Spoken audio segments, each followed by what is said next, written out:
ಏನು ನಮ್ಮ scam ಸೆಲ್ಗೆ reports ಬಂದಿದ್ದಾವೆ ಅದರ ಮೇಲೆ ನಾವು ಕ್ರಮ ವಹಿಸಬೇಕಂತ ಹೇಳಿ ಪೊಲೀಸ್ ಕಮಿಷನರ್ ಹಾಗೂ ನಾನು ಒಂದೂವರೆ ವಾರ ಹಿಂದೆ ಒಂದು ಪ್ರೈವೇಟ್ ಮೀಟಿಂಗ್ ಮಾಡಿದ್ದೀವಿ. ಆ ಮೀಟಿಂಗಲ್ಲಿ ಈ ಎರಡು ಏನು ಸಂಸ್ಥೆಗಳಿದ್ದಾವೆ, ಒಂದು ಗ್ರೋ ಧನ್ ಅಂತ ಒಂದು, ಇನ್ನೊಂದು ಸಿಟಿ ಇಂಡೆಕ್ಸ್ ಅಂತ ಒಂದು, ಈ ಎರಡು ಮೇಲೆ ನಮ್ಮ ಕಡೆ ದೂರಿತ್ತು. ಈ ದೂರ ಮೇಲೆ ನಾವು ಆಕ್ಟ್ ಮಾಡಬೇಕಂತ ಹೇಳಿ ನಮ್ಮ ಸಿಸ್ಟಮ್ಸ್ನು ರೆಡಿ ಮಾಡ್ಕೊಂಡಿದ್ದೀವಿ. ನಾವು ಯಾವಾಗ ರೆಡಿ ಆಗಿದ್ದೀವೋ ಆವಾಗ ನಾನು ಆರ್ಡರ್ ಇಶ್ಯೂ ಮಾಡಿದ್ದೀನಿ. ಮರು ದಿವಸ AC ಹೋಗಿ ಉಪವಿಭಾಗಾಧಿಕಾರಿ ಹೋಗಿ ಅಲ್ಲಿ ರೇಡ್ ಮಾಡಿದ್ದಾರೆ. ಅದರಲ್ಲಿ ಗ್ರೋಧಂದು ಏನಿದೆ ಬಹಳ ಸ್ಟ್ರೇಟ್ ಫಾರ್ವರ್ಡ್ ಇತ್ತು. ಆ ಡಾಕ್ಯುಮೆಂಟ್ಸ್ ಎಲ್ಲ ಅವರು ನಮಗೆ ರಿಪೋರ್ಟ್ ಸಬ್ಮಿಟ್ ಮಾಡಿದ್ದಾರೆ. ನಾನು 1 ತಾಸು ಒಳಗಡೆ ಆ ಎಂಟೈರ್ ರಿಪೋರ್ಟ್ನು ಅಪರ ಮುಖ್ಯ ಕಾರ್ಯದರ್ಶಿ ಕಂದಾಯ ಇಲಾಖೆಯವರಿಗೆ ಫಾರ್ವರ್ಡ್ ಮಾಡಿಬಿಟ್ಟಿದ್ದೀನಿ.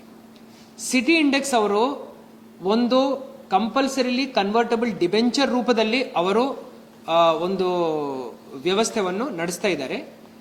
ನಾವು ಟೆಕ್ನಿಕ್ಯಾಲಿಟೀಸ್ನ ಅರ್ಥ ಮಾಡ್ಕೊಳ್ತಾ ಇದ್ದೀವಿ.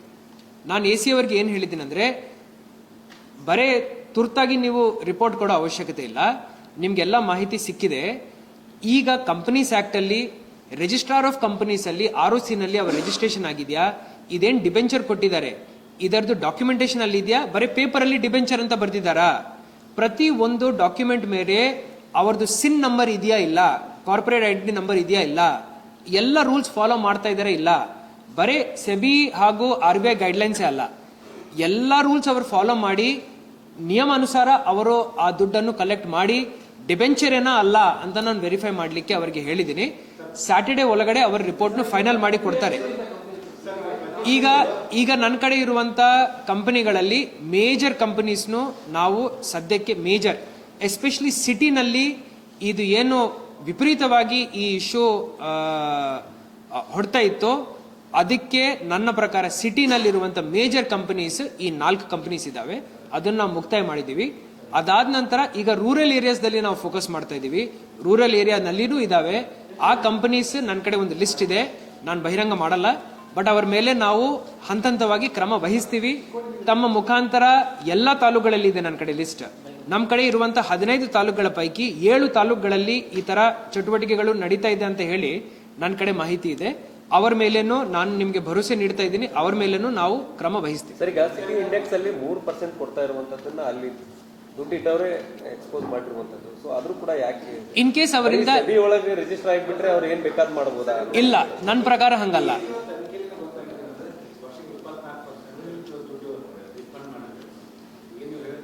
ನಾವು ಒಂದು ಕೇಸ್ ಬಿಲ್ಡ್ ಮಾಡುವಾಗ ಬಹಳ ಟೈಟ್ ಕೇಸ್ ಬಿಲ್ಡ್ ಮಾಡಬೇಕು, ಇಲ್ಲ ಅಂದ್ರೆ ಬರೇ ಕಾಟಾಚಾರಕ್ಕೆ ಮಾಡಿದೀವಂತ ಹೇಳಿ ಅನ್ಸುತ್ತೆ. ಈ ಒಂದು ಕೇಸ್, ಸಿಟಿ ಇಂಡೆಕ್ಸ್ ಕೇಸಲ್ಲಿ ನಾವು ಬಹಳ ಎಕ್ಸ್ಪರ್ಟ್ ಒಪಿನಿಯನ್ ತಗೊಳ್ತಾ ಇದ್ದೀವಿ. 2 ಜನ ಕಂಪನಿ ಸೆಕ್ರೆಟರೀಸ್, ಒಬ್ಬರು ಚಾರ್ಟರ್ಡ್ ಅಕೌಂಟೆಂಟ್ ಹಾಗೂ ಯಾರು ROC ರಿಜಿಸ್ಟ್ರಾರ್ ಆಫ್ ಕಂಪನೀಸ್ ಅಲ್ಲಿ ಎಕ್ಸ್ಪರ್ಟ್ ಇದ್ದಾರೆ ಅವ್ರ ಜೊತೆ ನಾವು ಮಾತುಕತೆ ನಡೆಸ್ತಾ ಇದ್ದೀವಿ. ನಾನು ತಮಗೆ ಭರವಸೆ ನೀಡ್ತಾ ಇದ್ದೀನಿ, ಇವತ್ತು ಫ್ರೈಡೆ, ನಾಳೆ ಸ್ಯಾಟರ್ಡೆ, ಮಂಡೇ ಒಳಗಡೆ ನನ್ನ ರಿಪೋರ್ಟ್ ಗವರ್ಮೆಂಟ್ಗೆ ನಾನು ಮುಟ್ಟಿಸ್ಬಿಡ್ತೀನಿ. ಮತ್ತೆ ಇವರು ಬೇರೆ ಬೇರೆ ಬ್ರಾಂಚ್ ಇದಾವ ಸರ್ ಸಿಟಿ ಇಂಡೆಕ್ಸ್ ಅಲ್ಲಿ? AC ಅವರ ರಿಪೋರ್ಟ್ ಬಂದ ನಂತರ ನಾನು ಅದರ ಮೇಲೆ ಕಮೆಂಟ್ ಮಾಡ್ಲಿಕ್ಕೆ ಆಗುತ್ತೆ. ಗ್ರೋತ್ ಅಂದು ನನಗೆ AC ಅವರ ರಿಪೋರ್ಟ್ ಬಂದಿದೆ, ಸಿಟಿ ಇಂಡೆಕ್ಸ್ ಇನ್ನೂ ಬಂದಿಲ್ಲ. ಅವರ ಕಡೆ ರಿಪೋರ್ಟ್ ರೆಡಿ ಇದೆ. ನಾನೇ ಒಂದು 3-4 ಪ್ರಶ್ನೆ ಇನ್ನೂ ನ್ಯೂನತೆಗಳು ಚೆಕ್ ಮಾಡ್ಬೇಕಂತ ಹೇಳಿದ್ದೀನಿ. ಅದನ್ನು ಅವ್ರು ಕ್ರಾಸ್ ವೆರಿಫೈ ಮಾಡ್ಕೊಳ್ತಾ ಇದ್ದಾರೆ. ಬಹಳ ಶೀಘ್ರದಲ್ಲಿ ನಾನು ತಮಗೆ ಪೂರ್ತಿ ರೂಪದ ತಿಳುವಳಿಕೆಯನ್ನು ಕೊಡ್ತೀನಿ.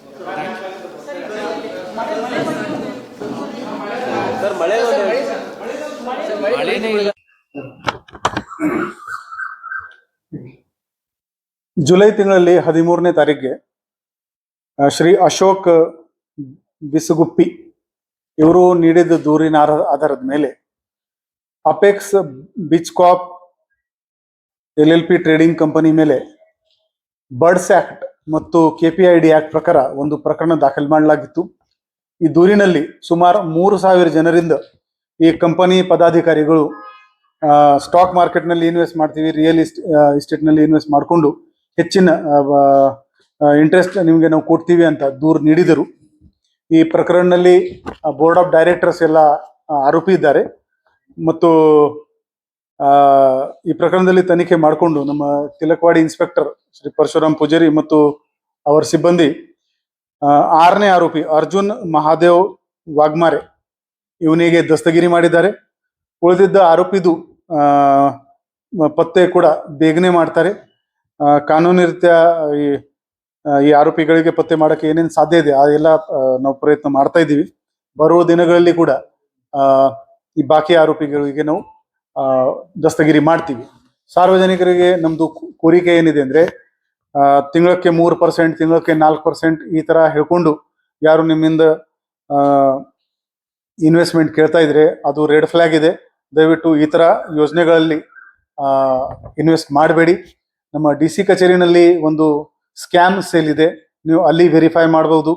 ಈ ಕಂಪನಿ RBI ನಲ್ಲಿ ರಿಜಿಸ್ಟರ್ಡ್ ಇದೆ ಅಥವಾ ಇಲ್ಲ, SEBI ಜೊತೆಗೆ ರಿಜಿಸ್ಟರ್ಡ್ ಇದೆ ಅಥವಾ ಇಲ್ಲ, ನಾವು ಪರಿಶೀಲನೆ ಮಾಡ್ತೀವಿ ಮತ್ತು ನಿಮ್ಗೆ ಅದರ ಬಗ್ಗೆ ಹೆಚ್ಚಿನ ಮಾಹಿತಿ ಕೊಡ್ಬಹುದು. FIR ನಲ್ಲಿ 160 ಕೋಟಿ ಅಂತ ಕೊಟ್ಟಿದ್ದಾರೆ, ಬಟ್ ಅದು ಎಲ್ಲ ಡೇಟಾ ಕನ್ಸಿಲಿಯೇಷನ್ ಕೆಲಸ ನಡ್ತಾ ಇದೆ. ಅವರು ಏನು ಕೋಆಪರೇಟ್ ಮಾಡ್ತಾ ಇಲ್ಲ. ಅದರಲ್ಲಿ ರೇಡ್ ಕೂಡ ಮಾಡಿದೀವಿ, ಅಲ್ಲಿ ಏನೇನು ದಾಖಲಾತಿ ಸಿಕ್ಕಿದೆ ಅದು ಎಲ್ಲ ಪರಿಶೀಲನೆ ಮಾಡಿಕೊಂಡು ಈಗಾಗಲೇ ಈ ಕೇಸ್ 50 ಕೋಟಿಗಿಂತ ಜಾಸ್ತಿ ಇರೋದ್ರಿಂದ CIDಗೆ ವರ್ಗಾವಣೆಗೆ ನಾವು ಪತ್ರ ಬರ್ತಿದ್ದೀವಿ. ಇನ್ನುವರೆಗೆ ನಾವು ರಿಪ್ಲೈಗೋಸ್ಕರ ಕಾಯ್ತಾ ಇದ್ದೀವಿ. ಇದರಲ್ಲಿ ಕೆಲವು ಆರೋಪಿ ದುಬೈಗೆ ವಿದೇಶಕ್ಕೆ ಹೋಗಿದ್ದಾರೆ ಅಂತ ಮಾಹಿತಿ ಇದೆ. ಇಂಡಿಯಾದಲ್ಲಿ ಯಾರಿದ್ದಾರೆ ಅವರಿಗೆ ಪತ್ತೆ ಕೂಡ ನಾವು ಬೇಗನೆ ಮಾಡ್ತೀವಿ.